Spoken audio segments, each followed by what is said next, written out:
in perfect Dharma, rarely met with, even in 100,000 million kalpas. To see and listen to, were and accept. I vow to taste the truth of the Tathagata's teaching.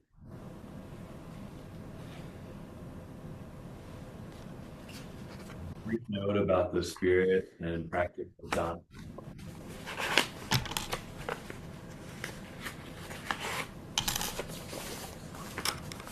Is offered freely as a practice of Dana Paramita. Dana is a Pali word that means generosity.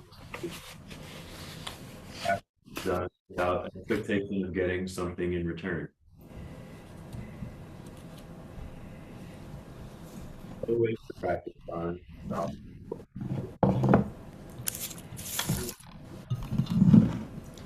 Think without judgment of or expectation when opportunities arise.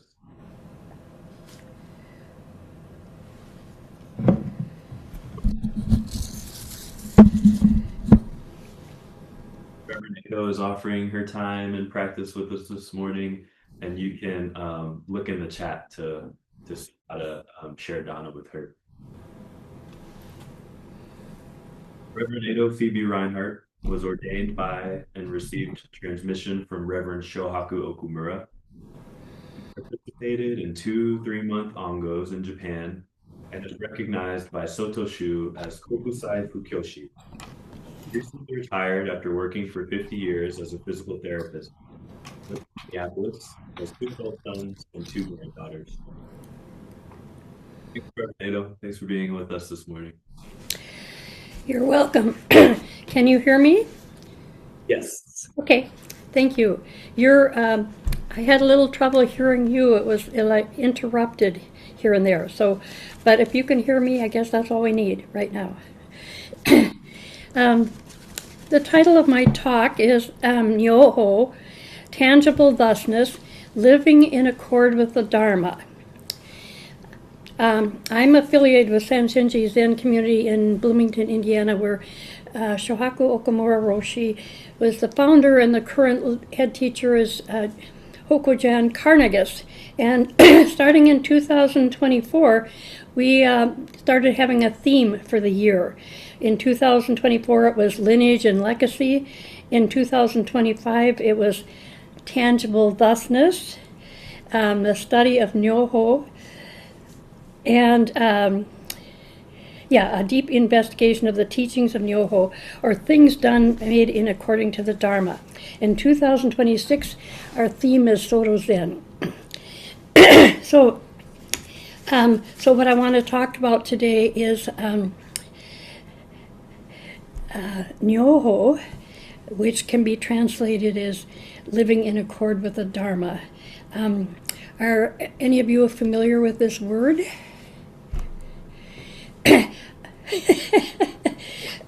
Okay.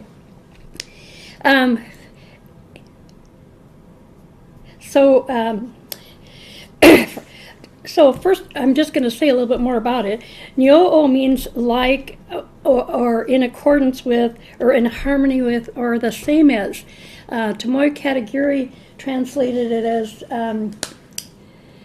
being congenial with the Dharma. And so Nyoho is doing or making something in accord with the Dharma or consistent with the Dharma. Or one could say living in accordance with the Dharma. The 3 primary aspects of Nyoho are food, clothing, and shelter. The broader term of Nyoho can include anything in our lives, including what we wear outside of the formal practice setting. But there's a difference between the word Nyoho and Nyoho-e. And Nyoho-e is specifically about sewing, and the sewing, the okesa, and rakasu. And some of you may have seen this book by Tomoe Katagiri about Nyoho-e, which is all the sewing regulations, and it's only like that 3/4 inch thick. And thusness is basically what is, or the way things are. It is sometimes called Thusness or isness. So the three aspects of Nyoho are tangible opportunities to experience the truth of the teaching, the reality of what is the thusness. So at Sanshinji, we devoted 4 months to each of these three categories: clothing, food, and shelter. And I'm going to address each of these, but with an emphasis on clothing, which in a strict sense is referring to the sewing of the rakusu and okesa. But also, I'd like to explore with you how this is relevant for our daily activities beyond formal practice. What does it mean to approach our lives from the standpoint of the Dharma of thusness? The basic questions are, does this thing create attachment or clinging? It radically means nothing extra. That is a basic tenet of Nyoho. Whether it's food, clothing, or shelter, not having more than is needed. So, but I also want to explore and encourage us to be aware of our actions in light of Nyoho, because not only what we do matters, but what our motivation is.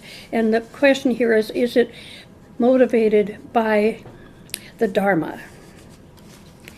One of Cohen Frank's teachers said, if it's about you, it's not Nyoho. So, for instance, when we speak of the robe, it's not really my robe, it's Buddha's robe. And our clothing, in this case the formal clothing, is serving its purpose with nothing extra. Some other characteristics of something that is Nyoho is it's unpretentious, unassuming, using what already exists, honoring and maintaining our connection to our tradition and ancestors, and Nyoho is the only thing. That is, there is nothing outside of Nyoho, nothing outside of the Dharma of thusness. So these characteristics apply to our clothing, food practice, and shelter, and actually can be extended to just about anything in our daily lives. If we approach, so anything in our daily life has the potential to be a Dharma gate if we approach it with these discerning questions, if we are aware of what we're doing and why. I will address sewing, eating, and shelter, and how these principles relate to our formal practice as well as our everyday living. How are these values relevant to our daily decisions about how we dress, how we eat, and how we shelter? These values are not new. They've been around since Shakyamuni. But there was a revival of Nyoho-e in the early 20th century. And this is primarily about sewing practice. And one of the primary movers in that movement was Kodo Sawaki Roshi. And this was passed, in my lineage, it was passed down to Ukuyama Roshi and Shohaku Okumura Roshi. But this is this practice is present in many lineages, including Katagiri Roshis. And so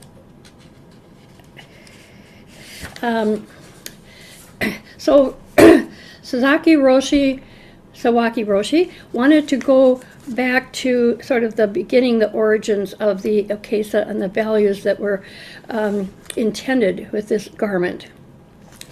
And so, and I think he probably hoped that everyone in Soto Zen would adopt this, and that has not been the case. We have many teachers in this country who practice Nyoho-e sewing, but not as much in Japan, where actually many of the okesa and rakusus are commercially made. So those of us who are in a lineage that values this sewing practice are very fortunate. and grateful to have been introduced to this practice. Now,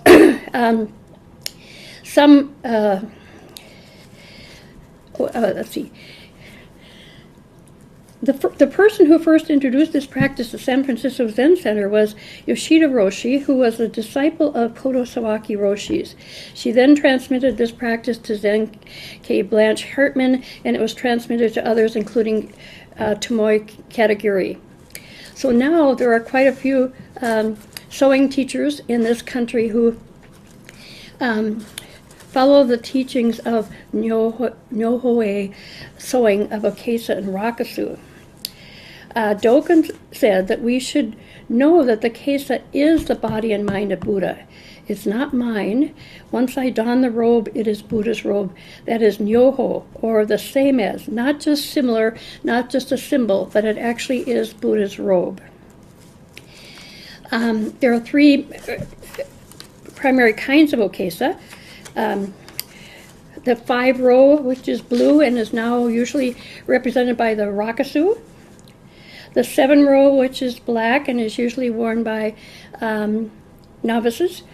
And the 9-row or more, which is brown, worn by priests who have received transmission. You probably are aware of the origins of this and how Ananda and Buddha decided to make a robe that was different than the other robes that other sages were wearing. And Buddha looked at a rice field and said, let's make a garment that that looks like that. So he was looking at the paths of the rice field, and that's kind of what this pattern represents. And so this garment has been worn since then. And another thing about that time is the okesa was made of discarded materials, maybe dirty, maybe from burial cloth, just picked garbage actually, and they would gather it, clean it, wash it, and dye it, and cut it up into pieces. Now we don't do that these days. But still, there are still kind of should have that attitude toward it, in the sense, even if it's new material, when it's cut up into pieces like that, it no longer has commercial value. So, and that's an important feature of something that's Nyoho or Nyoho. It's no longer. Even if it's nice fabric, it's no longer something special. And although we sometimes use new fabric, we could do something like go to Goodwill to get our fabric, or as I and a friend did when I did my black one, we went and got black remnants of black cloth. And they were not the same, and cut them up and made the okesa. Also, you may or may not be familiar with this tradition, but this is an okesa that has an orange dot here. And Okumura Roshi put that there, and this is traditional for some teachers, to designate that this is flawed. In case you thought it was perfect, I'm going to put this red dot here to make sure you can see that it's not perfect. It's flawed. So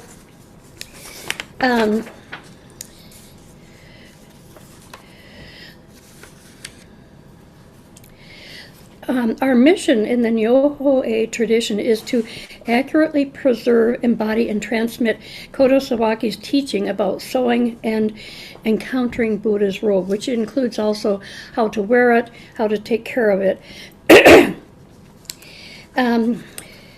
And there are 3 guidelines for each of these categories, and that is there's guidelines about the material, guidelines about the color, and guidelines about the amount. And this is true also for our eating and oryoki practice. That and I'll talk more about eating in a few minutes. But so these three materials, color, and amount are guidelines for our clothing, our oryoki, and our shelter. So in the case of sewing the okesa or rakusu, oh, by the way, I said that the 5-row okesa has evolved into the 5-row rakusu. It's not totally clear to me when that transpired, but some say that the rakusu was born even in Dogen's time. But I think it wasn't really standardized until 19th or 20th century, standardized in the sense of who can wear it. And the insignificant thing there is that people who have taken lay precepts and priests can wear it. And it might have been originally expedient, so that they could wear the rakusu when it wasn't convenient to wear the robes. There's also a tradition, I don't know if you're familiar with, where sometimes people make a little set about this big of a miniature 5-row, 7-row, and 9-row okesa that they can carry in their purse or their pocket, so that it's always with them. So the point of the material, whether it's cast off or not, is that there's no attachment to it.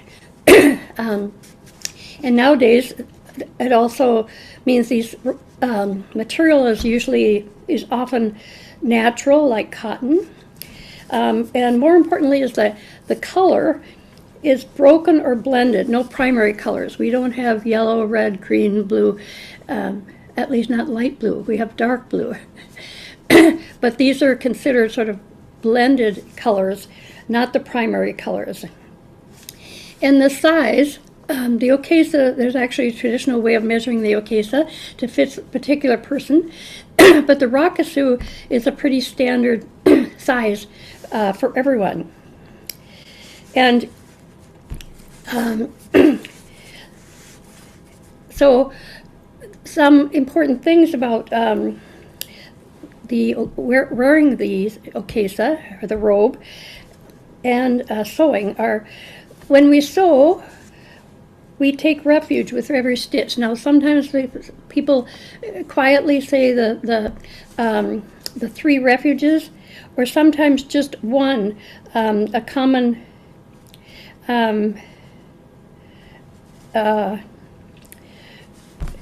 phrase is, oh, I spelled this wrong. Anyway, Namu Kebo Butsu means returning to the true life of the self, or the self that is one with the universe, and that is the okesa.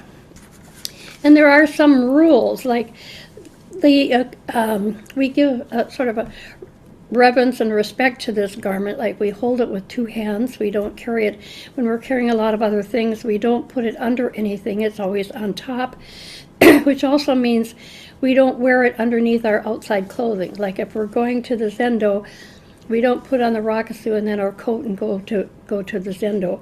We put the robe on after we get there, or not wear outside clothing. In other words, we don't put anything on top of it. So one question about this practice is, how does our clothing enhance or hinder our aspiration? In the simple act of getting dressed, we have an opportunity to review our vow to live the Buddha way. And this is true whether we're wearing a robe or not. Basically, anything can be a Dharma gate, including getting dressed. And sometimes that's partly why we sometimes have gatas. You probably have some gatas in your temple, like in the bathroom or various places. And the gata is a way of sort of reminding us of what we're doing and why we're doing it. So an example would be Shedding my clothing, I vow with all beings to cultivate roots of goodness and abandon the yoke of transgressions.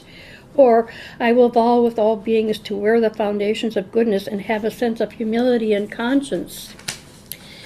And Thich Nhat Hanh has one. There's many, and you can make up your own. Thich Nhat Hanh's one of his is, waking up this morning, I smile. 24 brand new hours are before me. I vow to live fully in each moment and look at all beings with eyes of compassion. And so these values can be translated to our everyday activities and don't need to be just restricted to our formal practice in the Zendo. Another thing about the robe would never touch the floor, which is why when we bow, we have a bowing cloth. So some questions about this particular activity, like dressing, is what are my motivations for what I choose to wear?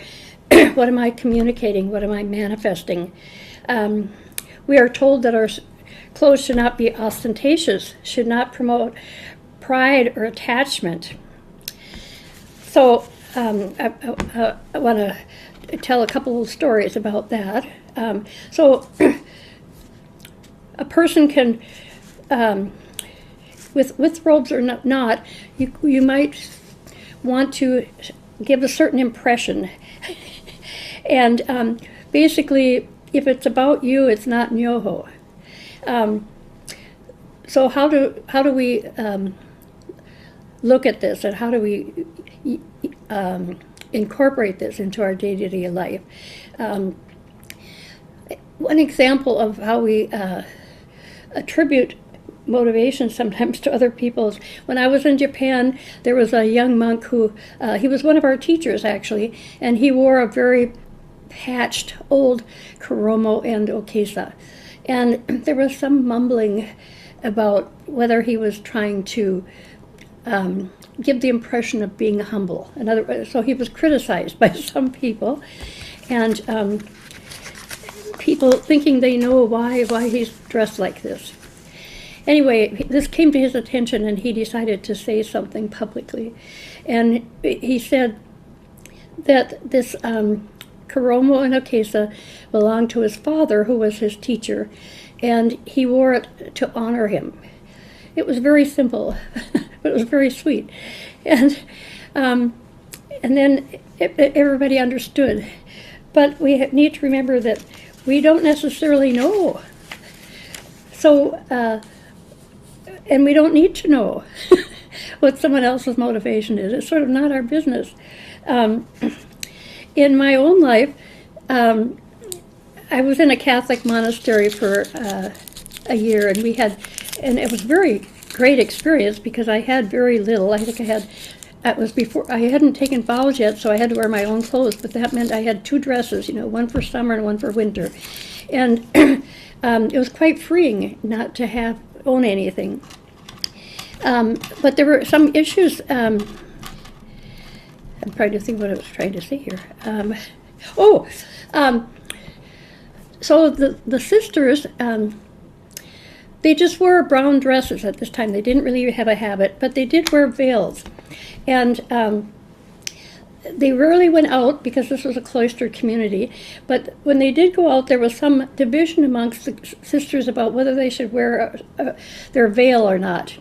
And they could individually decide this. Some decided not to because they wanted to be approachable by regular people and not stand out as something special. The ones who chose to wear it wore it because they wanted people to see that they were available to them. It was sort of like the same reasoning with on a different basis, that they felt like if they were visible, people would realize that they were there for them and available. Another little, in that community, there was a group that broke off and went to Chicago to live in the slums, actually. And so they had a little apartment. I think there were maybe just 4 or 5 of them, maybe less. And they they had discussions about things like what to put on the altar. Like some thought, well, we should just put a sheet on the altar because it shouldn't be anything fancy. And others thought, well, that's very disrespectful and irreverent. We should have something special for the altar. So there's quite a range of interpretation of what people are. But in all these cases, people are trying to discern what is the best thing to do. Is it in line with my spiritual vows?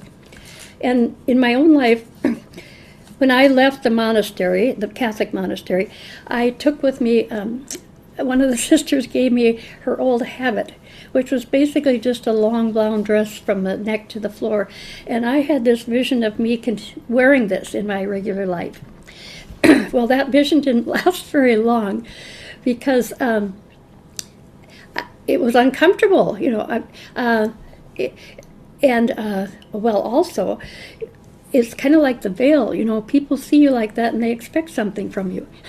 There's some accountability. Now, that's not a bad thing, but you certainly aren't blending in. And also, it's like, why am I doing this? Why am I wanting to dress like this? I can't really answer that, but there's often like mixed, feelings, and we need to find kind of the middle way. So for a long time before I went to the monastery and after, this attitude of mine kind of carried over to many things, like kind of an ascetic attitude, like not spending money, not owning things I didn't need, not wearing bright colors, not going to movies, anyway, there were a lot of things I didn't allow myself to do. And that was kind of my mode of operation, and I thought that helped my spiritual life. I don't know whether it did or not, but I eventually evolved kind of out of that strictness and realized something else, and that was that what happened to being grateful for what we have and celebrating what we have. And so my attitude kind of evolved to, instead of denying myself, not indulging myself, but allowing myself to enjoy beauty, including beauty in my own life. And the question there too, when you have things, can you have something beautiful and not be attached to it, or do you have to deny yourself in order to not be attached? So for me, this evolved quite radically, actually, in that eventually I realized that I really like color, and that color brought joy to people, including me. And so I started wearing bright colors and hats and things like that. Now, some people might say that I was just trying to show off or be ostentatious or something. I don't know, but what I felt was, it was kind of like, well, if I can decorate a Christmas tree, if I can decorate my house for a holiday, why can't I decorate myself? And it's still, from my perspective, it really has nothing to do with me being a particular thing or a particular way, but it's more like a tangible celebration of life. And so when I'm not wearing robes, I wear a lot of colors. Some might even say flamboyant. And it's not, and I'm not justifying this as being Nyoho. I'm just using this as an example of how, even with this discerning questions, the result can be quite individual. And the point of this is simply to have the questions and not be just automatic, like, think, why am I doing such a thing? Does it matter? Is it causing disharmony? Is it causing attachment? So those are just discerning questions which can be helpful in us making decisions about various things that we do in our life, including how we dress. So there isn't, in this case, like with the okesa and the rakusu, there are rules about how to wear it, how to take care of it, how to sew it. But in our regular life, those of us who aren't living in a monastery, which is most of us, are living regular lives with regular people, maybe jobs, and have to make decisions about what we're going to wear, what we're going to eat, what we're going to own. And in some ways that was a lot easier in the monastery because I didn't have to make any of those decisions. They were already made. But in the rest of the world, we have to make those decisions. It's our responsibility to make those decisions. And we can always ask, is this in accord with the Dharma? So these questions also relate to food.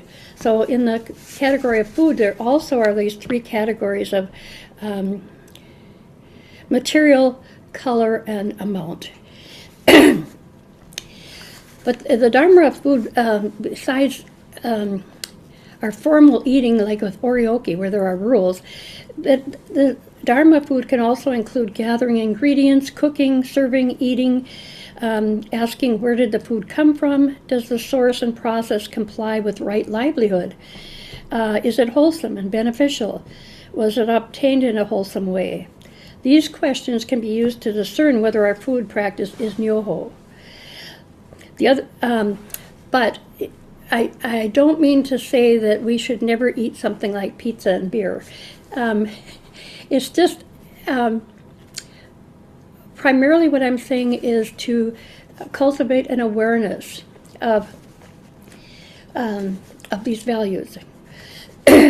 So in this case of food, there's also the same some similar guidelines. It's unpretentious. You're using what is already available, honoring and maintaining our connection to our tradition and ancestors, and Nyoho is the only thing. That means there's nothing really outside of Nyoho. There's nothing outside of Dharma. So in the case of food, we have these three aspects, material, color, and quantity. So in materials, there are guidelines about what to eat and what not to eat. So usually it's recommended that there be no pungent herbs, no oil, nothing that stimulates passion, desire, or attachment, and using what already exists. Now, originally, these things with strong taste were thought to kind of inspire passion, too much feeling. But there are also practical things like if you follow these guidelines, you're not going to have a residual taste in your mouth, for instance, that's disruptive during your zazen. And if you use just enough, that means making just enough, serving just enough, and eating just enough. And so the oryoki bowls help us in that way because first, because they're limited in size, and because we're expected to eat what's in the bowl within a certain amount of time, and so we have to choose kind of like how much we're going to take, and whether it's an amount that we're going to actually eat, because there's not going to be, usually there's not going to be, there isn't a common way of getting rid of your leftovers in the zendo. So you need to be careful just to take what you need. And the colors, in the food, there are 5 color categories: white, black, purple, blue, green, yellow, brown, red, orange, and then 6 tastes: mild, sweet, salty, hot, sour, bitter. And so it's suggested that a meal have all of those things. And if you do that, you're pretty much going to have a balanced diet. And then there are guidelines about what goes in each bowl. Usually the first bowl is a grain, and the second bowl is a protein or soup, and the third bowl is maybe produce. There's also guidelines about the amount. So it suggested that that tenzo prepare 3/4 of a cup of grain, 1/2 cup in the second bowl, 1/4 cup in the third bowl. And then, in order to find out how much food to make for the whole group, you would take this and multiply it by the number of people, and then by 1.5. In other words, you'd have 1.5 this amount for each bowl to allow enough to have seconds. And it's good to have enough, and it's not great actually to have too much. Ideally, in the Zendo kitchen, there would not be leftovers or waste. It's good to have enough so that everybody gets some. However, if you run out on the seconds, that's actually okay. It's better to run out than have a lot of leftovers that are going to be wasted. So that's, just for your information, this is kind of funny maybe, but and maybe you can't see this, but I was tenzo at MZMC for 3 years in the 90s or 80s. So here we had a little group, Tenzo Rio, and we made up this chart. There's the first bowl, second bowl, third bowl, and then over on the side are there the colors, the flavors, and the methods of cooking. So you could check off and see, does your menu sort of meet these guidelines?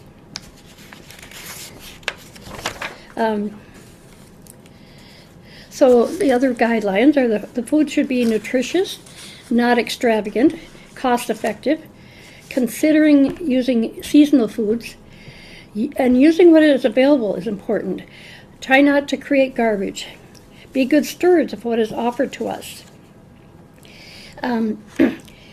So another story related to this is at Ramonji in Iowa, where Shogun Wine Coffee is the abbot.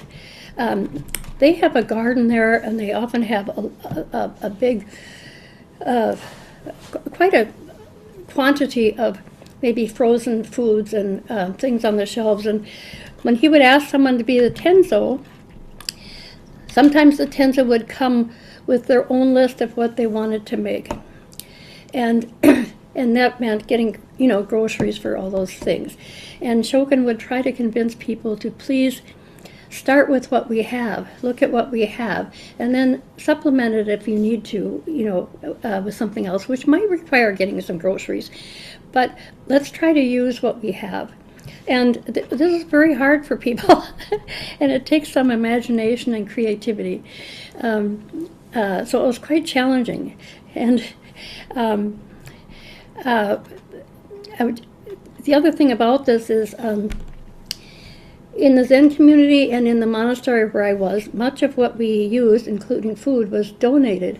And so there's a sense of responsibility to be stewards of of those things. Use them wisely, not carelessly, not waste them. And so in our meal chants, we have 5 contemplations that are related to this. 1, we reflect on the effort that brought us this food and consider how it comes to us. We reflect on our virtue and practice and whether we are worthy of this offering. In other words, so there's some responsibility. If I'm accepting this food, how am I living? We regard it as essential to keep the mind free from excesses such as greed. We regard this food as good medicine to sustain our life. For the sake of enlightenment, we now receive this food. So, when I was in Japan, I don't care for Japanese food very much, and particularly slimy things. And so it was a challenge for me to eat. And one of the results was, of course, I lost weight. We were also very active. But I thought it's interesting, all it takes to lose weight is eat food that you don't like. Because we don't overeat things that we don't like. because it is definitely medicine. It's not for our personal enjoyment, and that is very, very clear when you're faced with food that is not pleasing to you. But so a question just like about clothes is, how does this apply to our informal eating outside of the Zendo? An important question in all these categories is how much is enough? We tend to overeat things we like, and we sometimes even crave them. And we could ask, is my hunger physiological or psychological? And can we notice our craving and aversion? How much do we really need of food or anything else? One of the things I noticed in my practice in Japan, not just with food, but was notice my not liking things, wanting things to be different. And so I would have these little sort of conversations with myself. Well, I don't like this. I'd rather be outside instead of scrubbing the floors or something. So the next thing you know, our work period is outside in the sun, 90 degrees, pulling weeds. And I say to myself, oh, well, this is what you asked for. Is it better? Anyway, we think we know what we want, but anyway, we don't always get what we want, and we don't necessarily need to get what we want. But it was a very interesting. I think one of the biggest things I experienced there was noticing this, my reaction to things, how I felt about things, what I wanted and didn't want. It was all about me. So a little bit about shelter. So again, the question is, does this thing create attachment? Now, when we're practicing or living in a temple, we don't have much to say about what's there. But we also, most of us are, have homes or apartments or whatever, and there we have to make decisions about what we have and how much we have. And is it made or used in a way that encourages clinging, either of the things itself or to who we are in relation to those things? We know that craving, attachment, and clinging are the basis of suffering. Can we encounter things simply as they are without adding our greed, anger, and ignorance? Can we have, enjoy, and be grateful for things without being attached? So I mentioned earlier, in my own life that I did even before I was Buddhist, I had a lot of these ideas about attachment. And I interpreted it as being that I couldn't have and enjoy things, and which was a little extreme. and now I'm kind of on the other side of the pendulum where I think, oh, I like that red hat. I'm going to wear a red hat today, and then I laugh, and other people laugh, and we're all kind of celebrating something, life. And so I see it completely differently. So practicing with the Nyoho approach means attention to both the way we make things like food, clothing, and shelter, and also the way we understand that these things are themselves Dharma. It goes beyond our construction of things like robes and meals. We need to pay attention to the three aspects and characteristics of Nyoho things, like material, color, amount, characteristics, unassuming, unpretentious, making use of what we have, and maintaining connection to tradition and ancestors. So these values are relevant for all three categories: clothes, food, and shelter. Shelter can be aesthetically pleasing and still be unassuming and unpretentious. It can be functional without creating pride or attachment. It can make use of what's already here. In other words, we can make a green-based house or whatever. We can pay attention to the materials that we use. It's another opportunity to consider how we encounter thusness as tangible in the world. So the primary question I have is, can we incorporate these values into our daily lives? We all need food, clothing, and shelter, but how much do we need? What kind do we need? Is it okay to, I think it's a good one. Is it okay to have something I don't need? And what's my attitude going to be about that? Can I have beautiful things without being attached to them? What is my motivation for having what I have? The primary point is to be aware and awake to the Dharma gates that are available in all aspects of life, no matter how mundane. Anything can be a Dharma gate. And back to clothing for a minute, one way that, not just clothing, but activities. I think I mentioned the gathas. Having gathas for our activities can help us remember to pay attention to what we're doing, whether it's brushing our teeth, washing, cooking. The gatha can help remind us to be there 100%. So there's much more I could say, but I'm not very good at keeping track of the time. Where are we with the time? Oh, pretty close to the end, right? Okay. I just want to draw your attention to, I pointed out to you the Tomoe Katagiri's Nyoho, a book, but there's also a book that she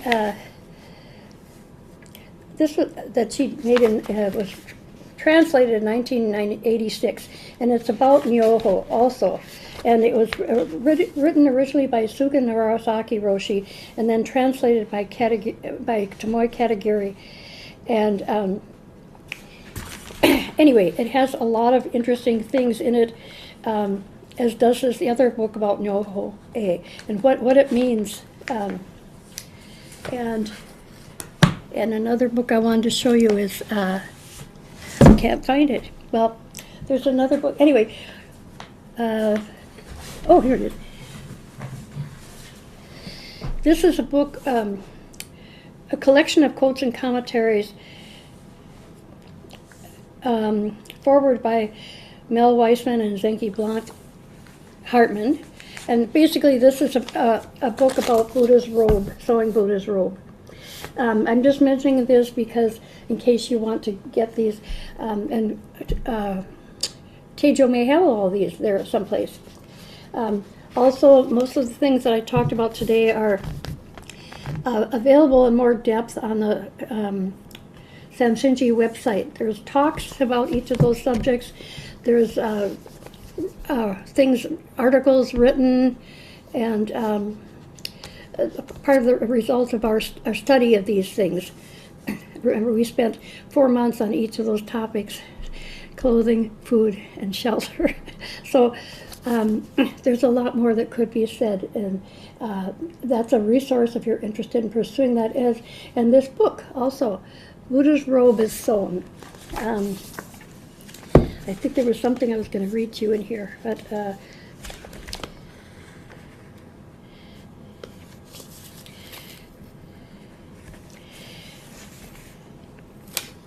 well, there's a lot of things. But anyway, Dogen said, and I already said this, I think, we should know that the Kesa is the body and mind of Buddha.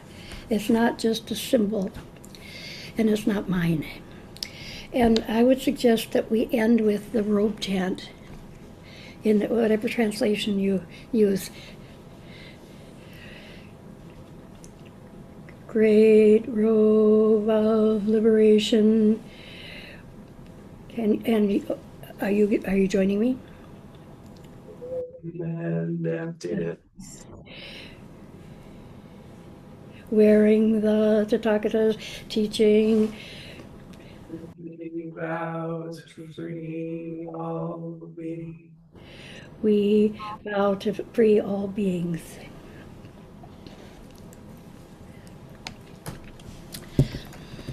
Any response in the minutes we have left here? If we have minutes left, I don't know.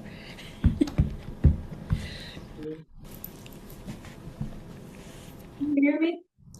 Yes. What's the name of that book that Tomoe-san translated by Tsugen Roshi? I thought that was the Japanese part. I didn't see the English. Okay. Not that one. The one by Tsugen Roshi that Tomoe-san translated. Oh, excuse me. Just a minute. English title. Soto no Gyoji. And then it says, practicing the Buddha way, clothing, eating, housing, being in harmony with the Dharma. Where can we get that? Good question. It might not be in print anymore. So let me see if it says. Actually, well, interesting. It was published actually by Minnesota Zen Meditation Center. So I don't know if it's still in print. I don't know, but I could copy it for you if you'd like. Thank you. Because I don't know. Available on Minnesota Zen Center website. I'll check that first. Okay. I haven't checked that, but I have a feeling maybe you can't get it. So if you find that out, I can send it to you. Thank you. And it's interesting because it's written on a typewriter. You can see it's very old. Joey. Yes, thank you. What was the title of the very first book that you shared with us? This one? Is this one? Study of the Okesa, Nyoho by Tomoe Katagiri. Okay, thank you. Is that what you were asking about? That's it. Okay, and this I'm quite sure can be found on the MZMC website. I think so. Yes, it's there. Okay. It also,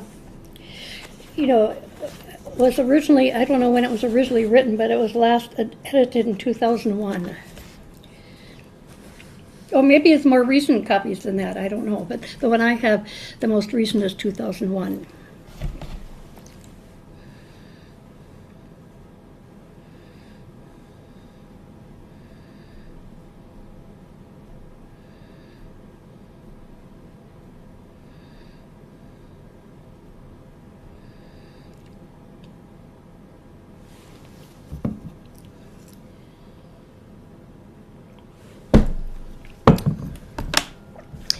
It's okay if you don't have anything to say. Thank you. Thank you. What's sticking out to me is nothing extra. Can you hear? What? No. Sort of. You know why this thing isn't on? Yeah. It's on Bluetooth. Yeah. It's better. Yes. So were you trying to say something? Nothing special. Just nothing extra. Thank you. That's all. Great.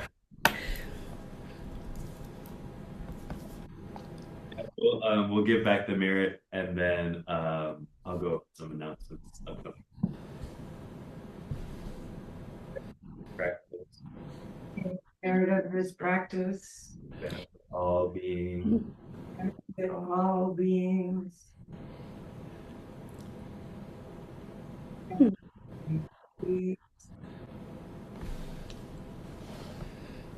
Thank you. So coming up, we have tomorrow family meditation. Probably all on Zoom. Probably all on Zoom. Yeah, we have some incoming weather, they say. It's 17 below here. What is it there? 17 below? Yeah. Oh. Never even heard of that. Well, please stay warm. It's not that cold here. Yeah.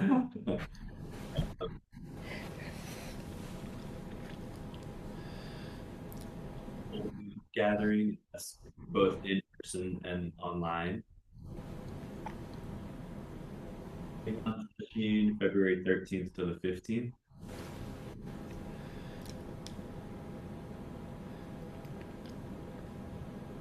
And our sessions for March, April, and May are also available to register. March is our sewing retreat.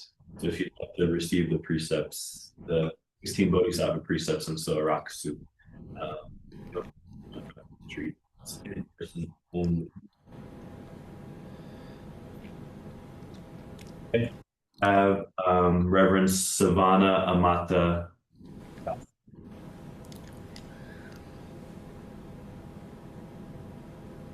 About sewing. Yeah, she's a sewing teacher here, so. Yes.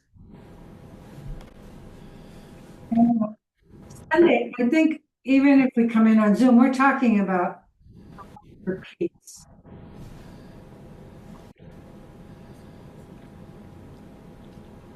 Show up, we'll show it to the kids, but we're gonna talk about it regardless. I'm gonna get Genjo to talk about it a little.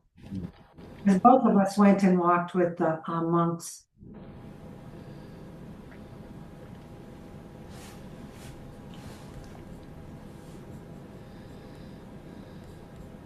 Thank you again Thank you. for being here.